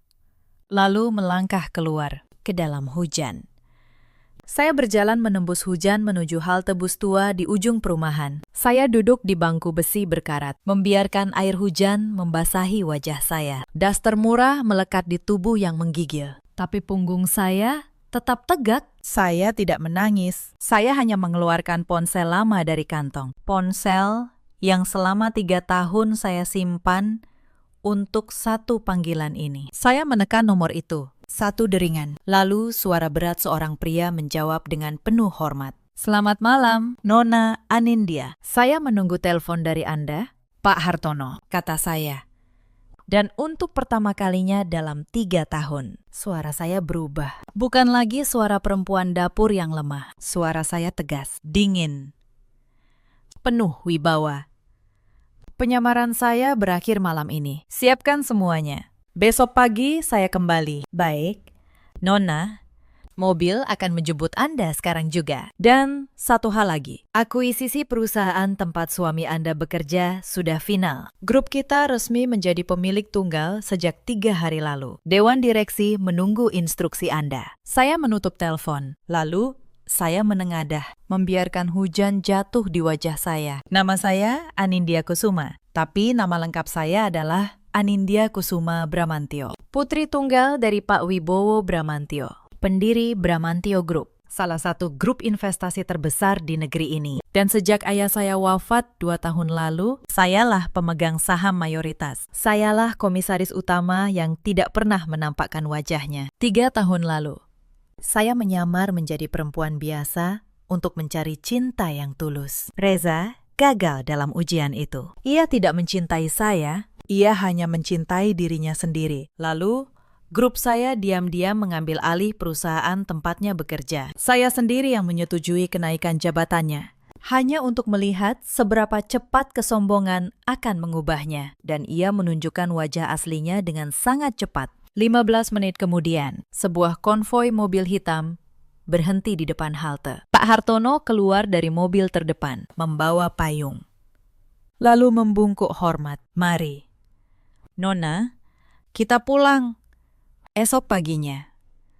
Kabar mengejutkan menyebar di perusahaan Reza. Komisaris utama Bramantyo Group, pemilik sebenarnya dari perusahaan, akan datang langsung untuk pertama kalinya. Reza panik, bercampur bangga. Ia memakai setelan terbaiknya. Ini kesempatannya menunjukkan diri di hadapan pemilik tertinggi. Di ruang rapat lantai tertinggi, seluruh dewan direksi berkumpul. Reza duduk di barisan depan, gugup tapi penuh harap. Pintu terbuka. Pak Hartono masuk lebih dulu. Hadirin sekalian, katanya. Izinkan saya memperkenalkan pemilik mayoritas dan komisaris utama Bramantyo Group, Ibu Anindya Kusuma Bramantyo. Saya melangkah masuk. Kali ini, tidak ada daster murah. Saya mengenakan setelan hitam yang dijahit khusus. Rambut saya tertata rapi, langkah saya tenang dan penuh wibawa. Tapi wajah ini tetap wajah yang sama dengan perempuan yang semalam mereka usir ke dalam hujan. Reza membeku di kursinya, wajahnya memutih, mulutnya terbuka. Tapi tidak ada suara yang keluar. Anindya. Akhirnya ia tergagap. Saya menatapnya dari atas podium, dingin dan tenang. Selamat pagi, Pak Reza. Atau saya harus bilang, selamat datang di perusahaan yang sekarang saya miliki. Saya membuka map di hadapan saya. Saya sudah membaca laporan kinerja Anda. Dan saya juga sudah membaca beberapa hal lain. Penggunaan dana perusahaan untuk membeli rumah pribadi. Penggelembungan anggaran proyek. Hadiah-hadiah mahal yang dibiayai dari rekening operasional. Semuanya tercatat rapi. Hitam di atas putih. Reza gemetar. Anindya, dengar dulu. Aku bisa jelaskan. Di ruangan ini, kata saya memotong. Saya bukan Anindya, istri Anda. Saya komisaris utama. Dan berdasarkan temuan audit, Dewan memutuskan untuk memberhentikan Anda dari semua jabatan. Efektif hari ini. Tim hukum kami akan menindaklanjuti penyalahgunaan dana yang Anda lakukan. Pak Hartono meletakkan setumpuk dokumen di hadapan Reza. Bukti audit, rekening, koran, foto, semua yang ia kira tersembunyi. Kini terbuka di hadapan seluruh dewan. Reza jatuh berlutut di lantai. Anindya, tolong. Aku hilaf, ibuku.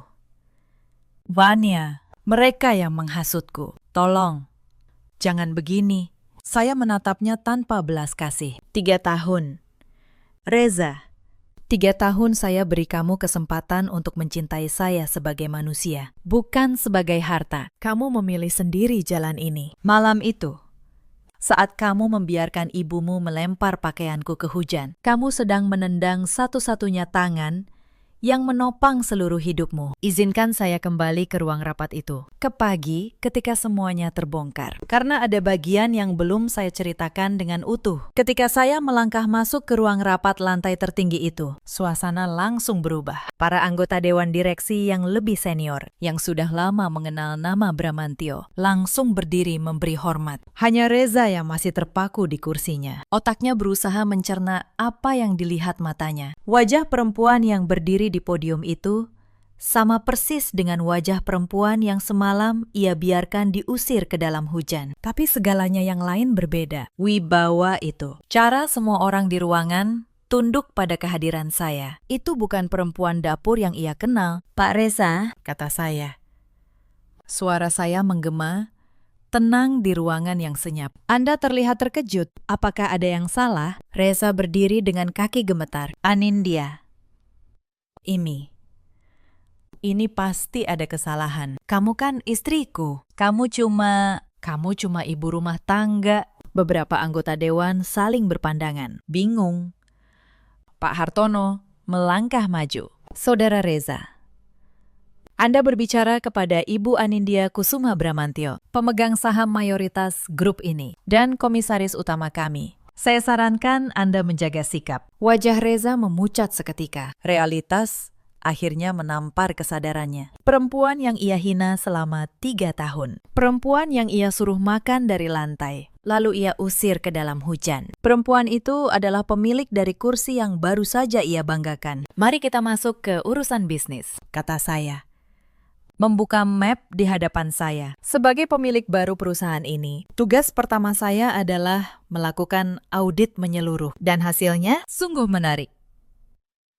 Saya membacakan satu persatu. Pembelian mobil mewah dengan dana operasional dicatat sebagai biaya proyek. Renovasi rumah pribadi dibayar dari kas perusahaan. Pembelian perhiasan dan tas bermerek ditagihkan sebagai pengeluaran entertainment. Setiap angka, setiap tanggal, setiap bukti transfer terbaca jelas di hadapan seluruh dewan. Setiap kalimat yang saya bacakan membuat wajah Reza semakin pucat. Para anggota dewan menggeleng-geleng. Beberapa mencatat, tidak ada lagi yang memandang Reza sebagai direktur. Mereka memandangnya sebagai seorang pencuri yang baru saja tertangkap. Pak Reza, kata saya menutup map itu. Berdasarkan temuan ini dan atas persetujuan dewan, Anda diberhentikan dari seluruh jabatan. Efektif saat ini juga. Seluruh fasilitas perusahaan ditarik. Dan tim hukum kami akan menempuh jalur hukum atas kerugian yang Anda timbulkan. Reza terhuyung.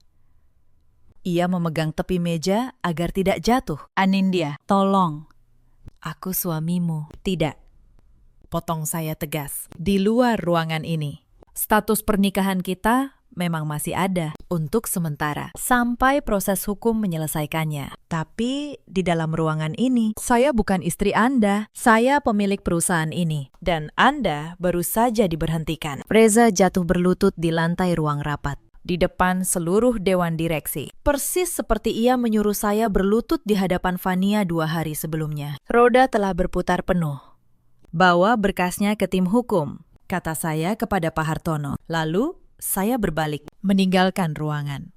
Tanpa menoleh lagi ke arah lelaki yang dulu berjanji tidak butuh apa-apa lagi selain saya. Hari berikutnya, setelah pemecatan Reza dan pengusiran Bu Wandi serta Fania dari rumah, kabar tentang siapa saya sebenarnya menyebar ke seluruh kerabat yang dulu menertawakan saya. Bibi-bibi yang dulu ikut mengejek saya di acara keluarga, kini berebut mengirim pesan permintaan maaf. Beberapa bahkan datang ke kantor saya membawa oleh-oleh, berharap bisa kembali dekat dengan keluarga Bramantyo. Saya menerima mereka dengan sopan, tapi dingin. Saya tidak punya dendam kepada mereka, tapi saya juga tidak lagi punya tempat untuk mereka. Hal pertama yang saya lakukan setelah semuanya selesai adalah mencari Mbak Tutik. Saya menemukan beliau tinggal di rumah petak kecil di pinggiran kota. Beliau masih bekerja serabutan untuk bertahan hidup. Ketika mobil saya berhenti di depan rumahnya, dan saya keluar dengan setelan rapi, Mbak Tutik tidak mengenali saya pada awalnya. "Mbak Tutik," kata saya sambil tersenyum. "Ini saya, Anindya." Mata beliau membelalak. "Nak Anindya." "Astagfirullah, ini benar kamu. Kenapa kamu? Kamu kelihatan begitu." Saya memeluk beliau. "Cerita panjang, Mbak. Tapi yang penting, saya datang untuk menepati janji saya. Maukah Mbak ikut dengan saya? Bukan untuk bekerja sebagai pembantu, tapi untuk membantu saya mengurus sebuah tempat yang sedang saya bangun. Tempat untuk perempuan-perempuan yang pernah disakiti." Mbak Tutik menangis. Beliau menggenggam tangan saya. Persis seperti hari ketika beliau berpamitan dulu. "Mbak sudah bilang kan, Nak, orang sebaik kamu pasti dijaga." Sementara itu, proses hukum terhadap Reza terus berjalan. Audit menemukan bahwa selama menjabat, ia telah menyalahgunakan dana perusahaan dalam jumlah yang tidak sedikit. Membeli mobil atas nama pribadi, membiayai gaya hidup mewah Fania, menggelembungkan anggaran proyek, dan mengantongi selisihnya. Semua itu kini menjadi bukti yang memberatkannya. Tim hukum Bramantyo Group tidak main-main. Reza harus mengembalikan seluruh kerugian dan menghadapi proses pidana atas penyalahgunaan jabatan. Suatu sore, Reza datang ke kantor saya. Penampilannya berantakan. Setelan mahalnya sudah hilang, berganti pakaian biasa yang kusut. Wajahnya yang dulu penuh kesombongan, kini tirus dan pucat. "Anindya," katanya. Suaranya bergetar. "Aku mohon, cabut semua tuntutan itu. Aku tidak akan sanggup. Aku khilaf. Anindya, tolong, demi 3 tahun kita bersama." Saya menatapnya dari balik meja kerja saya. Lelaki yang dulu mencium kening saya, lalu menatap saya dengan jijik, lalu membiarkan saya diusir ke dalam hujan. Kini, ia memohon di hadapan saya. "Reza," kata saya, "tenang. Kamu tahu apa yang paling menyakitkan? Bukan ketika ibumu melempar piring ke kakiku. Bukan ketika Fania menginjak jam ayahku. Tapi ketika kamu, suamiku sendiri, berdiri diam dan tertawa. Saat itu, kamu bukan kehilangan kekayaan. Kamu kehilangan dirimu sebagai manusia." Reza menunduk. Air matanya jatuh. "Tuntutan ini bukan dendam pribadi," lanjut saya. "Ini konsekuensi dari apa yang kamu lakukan terhadap perusahaan. Sebagai komisaris utama, saya tidak punya hak mengabaikannya. Kamu mencuri, Reza. Dan setiap orang harus bertanggung jawab atas pilihannya sendiri." Saya berdiri dan berjalan ke jendela. "Pulanglah. Jalani prosesnya. Mungkin di ujung sana, kamu akan belajar sesuatu yang tidak pernah kamu pelajari ketika kamu kaya. Bahwa nilai seseorang tidak pernah terletak pada jabatannya." Reza pergi tanpa sepatah kata pun. Itu terakhir kalinya saya melihatnya. Kabar pemecatan Reza menyebar secepat angin. Dalam 1 hari, lelaki yang kemarin berdiri sombong sebagai direktur, kini menjadi mantan pegawai yang sedang menghadapi proses hukum. Tapi urusan saya belum selesai. Sore itu, saya kembali ke rumah mewah itu, bukan sebagai istri yang diusir, tapi sebagai pemilik. Karena ternyata rumah itu dibeli melalui skema pembiayaan dari anak perusahaan grup saya, dengan dokumen yang sejak awal atas nama perusahaan, bukan atas nama Reza. Saat saya tiba, Bu Wandi dan Fania sedang bersantai di ruang tamu. Begitu melihat saya masuk dengan setelan rapi dan dikawal Pak Hartono, Wajah mereka berubah. Kamu, beraninya kamu masuk lagi ke rumah ini. Bu Wandi bangkit dengan marah. Pak Hartono melangkah maju dan meletakkan dokumen di meja. Bu, perkenalkan. Ini adalah Ibu Anindya Kusuma Bramantyo, pemilik sah rumah ini. Rumah ini tercatat sebagai aset perusahaan milik beliau. Anda dan keluarga diberi waktu 2 kali 24 jam untuk mengosongkan rumah. Bu Wandi membaca dokumen itu dan tangannya mulai gemetar. Ini tidak mungkin. Fania menyambar dokumen itu, membacanya.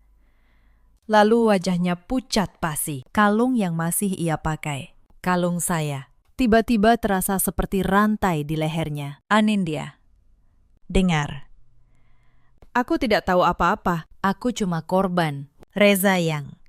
Lepaskan kalung itu, kata saya dingin. Itu milik saya. Dan letakkan di meja bersama semua perhiasan lain yang dibelikan dengan uang yang dicuri dari perusahaan saya. Tim hukum saya juga punya catatan tentang Anda. Fania melepas kalung itu dengan tangan gemetar dan meletakkannya di meja. Bu Wandi jatuh terduduk di sofa. Perempuan yang kemarin menyuruh saya makan dari lantai, kini menatap saya dengan mata kosong. Anindya, nak, maafkan ibu.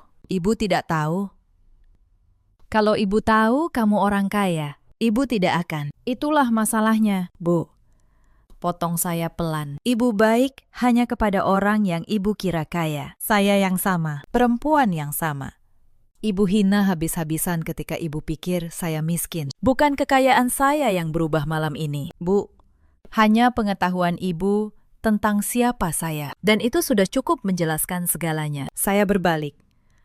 Di ambang pintu, saya berhenti sejenak.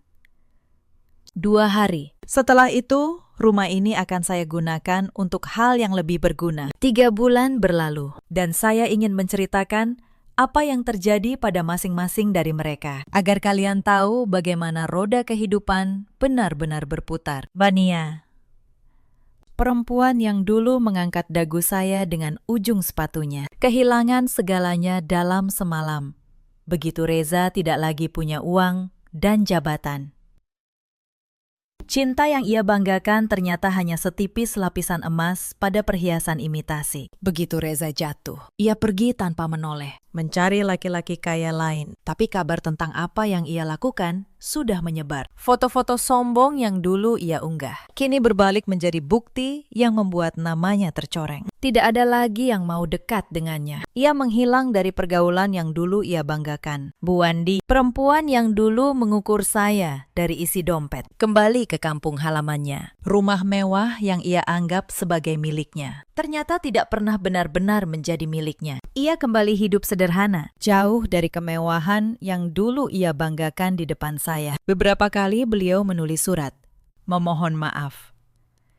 Saya membaca semuanya, tapi saya memilih untuk tidak membalas. Bukan karena saya membenci beliau, tapi karena ada luka yang tidak bisa disembuhkan hanya dengan kata maaf yang datang setelah kebenaran terungkap. Dan Reza menjalani proses hukum atas penyalahgunaan dana perusahaan. Ia kehilangan jabatan, kehilangan harta, kehilangan nama baiknya. Lelaki yang dulu berdiri sombong di hadapan para tamu sambil mengumumkan akan membuang saya, kini hidup dalam bayang-bayang penyesalan. Saya dengar ia sempat mencoba memulai dari awal di kota lain, jauh dari semua orang yang mengenalnya. Saya tidak tahu apakah ia berhasil. Saya juga tidak lagi ingin tahu. Lalu ada saya. Saya kembali ke tempat yang sejak awal memang milik saya. Tapi 3 tahun penyamaran itu mengubah saya. Saya tidak lagi melihat dunia hanya dari kursi tertinggi sebuah grup besar. Saya pernah merasakan dihina, diusir, dipaksa makan dari lantai, dipaksa tidur di gudang. Dan pengalaman itu, sepahit apapun, mengajarkan saya satu hal yang tidak pernah diajarkan oleh kekayaan, yaitu bagaimana rasanya menjadi tak berdaya. Maka rumah mewah itu, rumah tempat saya dihina selama 3 tahun, saya ubah menjadi sesuatu yang lebih berarti. Saya menjadikannya rumah singgah, sebuah tempat bagi para perempuan yang pernah disakiti, diusir, atau ditinggalkan tanpa apa-apa. Di sana, mereka mendapat tempat tinggal sementara, pelatihan keterampilan, dan pendampingan agar bisa berdiri kembali di atas kaki mereka sendiri. Mbak Tutik yang memimpin rumah itu, perempuan baik yang dulu menggenggam tangan saya dan berbisik untuk bersabar, kini menyambut perempuan-perempuan lain dengan kehangatan yang sama. Setiap kali saya berkunjung ke sana dan melihat seorang perempuan yang dulu datang dengan mata kosong, perlahan tersenyum kembali. Saya merasa ayah saya tersenyum dari atas sana. Saya juga memperbaiki jam tangan ayah saya. Pecahan yang diinjak Fania itu, saya bawa ke seorang ahli jam terbaik. Mesinnya memang tidak bisa kembali seperti semula, tapi saya menyimpannya di meja kerja saya sebagai pengingat. Pengingat bahwa hal yang paling berharga dalam hidup bukanlah yang paling mahal, melainkan yang paling tulus. Kadang, di malam hari, saya duduk di kantor saya, menatap kota dari jendela kaca lantai tertinggi. Saya teringat malam itu. Malam ketika saya duduk sendirian di halte bus tua, basah kuyup oleh hujan, ditinggalkan oleh orang yang berjanji mencintai saya. Saat itu, saya tidak menangis, karena saya tahu hujan itu bukan akhir dari cerita saya. Itu hanya akhir dari penyamaran saya. Dan saya tidak menyesal pernah menyamar. Karena dari sana, saya belajar bahwa cara seseorang memperlakukan orang yang mereka kira lemah adalah cermin paling jujur dari siapa mereka sebenarnya. Cerita ini mengajarkan satu hal. Jangan pernah mengukur seseorang dari pakaian yang ia kenakan atau pekerjaan yang ia lakukan. Dan jangan pernah merasa aman menghina orang yang diam, karena diam bukan selalu tanda kelemahan. Kadang, diam adalah tanda seseorang sedang menghitung. Ada banyak perempuan di luar sana yang seperti saya dulu, diremehkan, dihina, dianggap beban, hanya karena mereka memilih untuk rendah hati. Kepada kalian, saya ingin berkata, harga diri kalian tidak ditentukan oleh bagaimana orang lain memperlakukan kalian. Tetaplah berdiri tegak. Ada juga banyak suami seperti Reza yang mencintai keuntungan, bukan pasangannya. Dan ada banyak ibu mertua seperti Bu Wandi yang mengukur menantu dari isi dompet, bukan dari isi hati. Dalam hidup, kita selalu punya pilihan, memilih untuk tulus atau memilih untuk serakah. Dan setiap pilihan, cepat atau lambat, akan menemui balasannya sendiri. Terima kasih sudah menemani sampai akhir cerita ini. Jika kisah ini menyentuh hati kalian, ceritakan pengalaman kalian di kolom komentar. Sampai jumpa di cerita berikutnya.